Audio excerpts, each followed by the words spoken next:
Hair loss treatments. Dr. Ennis here at Ennis Plastic Surgery in Boca Raton, Florida.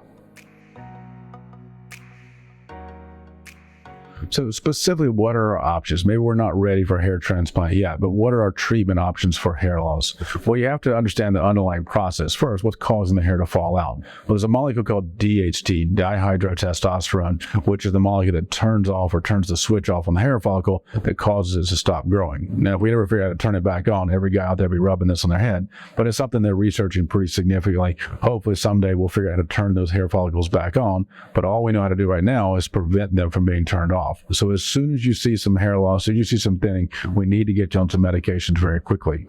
So two options, Rogaine and Propecia. So Rogaine is a topical blood pressure medicine that stimulates hair growth by increasing the blood flow and the blood supply to the hair follicle. The topical cream or foam that we put on twice a day can be used on the back and the front part of the hair. That's a topical program that really helps to slow down the loss of hair.